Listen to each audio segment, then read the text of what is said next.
La loi portant réorganisation agraire et foncière RAF a été adoptée en 2025 par l'Assemblée législative de transition.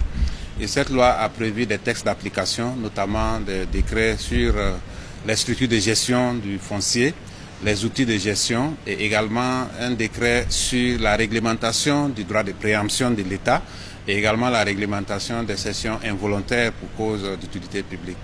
Il faut dire que ces décrets sont des textes importants qui vont opérationnaliser le nouveau texte qui est la réorganisation agraire et foncière.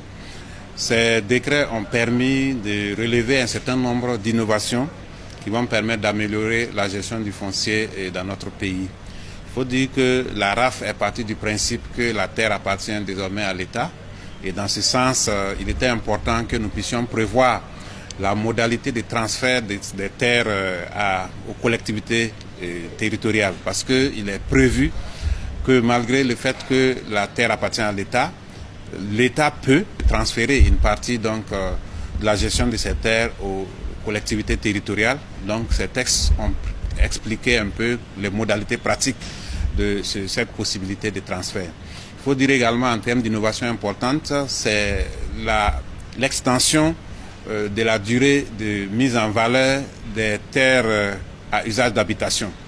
Jusque-là, les terres à usage d'habitation, on avait un délai de 5 ans pour la mise en valeur, mais avec ce nouveau texte, on a étendu le délai à 8 ans pour tenir compte d'un certain nombre de points importants, notamment le fait que les citoyens sont souvent amenés donc, à s'endetter pour acheter des terrains, également s'endetter pour construire. Donc on s'est dit que dans un délai de 5 ans, il n'est pas évident de pouvoir faire la mise en valeur.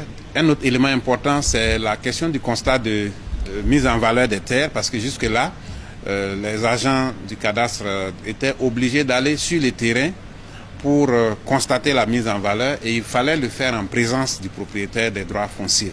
Mais aujourd'hui, avec l'évolution de la technologie, la Direction générale des impôts dispose d'images satellitaires qui peuvent lui permettre, à partir de ces images, de s'assurer bien que les terres ont été mises en valeur. Donc aujourd'hui, le texte a consacré cela. Il est également prévu que dans les cadres de lotissement, un individu ne peut pas avoir plus d'un terrain par région. Cela n'était pas réglementé de sorte que la même personne pouvait avoir plusieurs terrains dans la même région. Bien entendu, la personne qui souhaite acheter autant de terrains dans la région peut le faire. Et également, la numérisation du cadastre a été consacrée, de sorte à ce que la délivrance des extraits cadastraux devra se faire en ligne. Et bien d'autres innovations qui permettent d'améliorer la gestion du foncier et de faire en sorte que le foncier puisse être un levier de développement au service du Burkina Faso.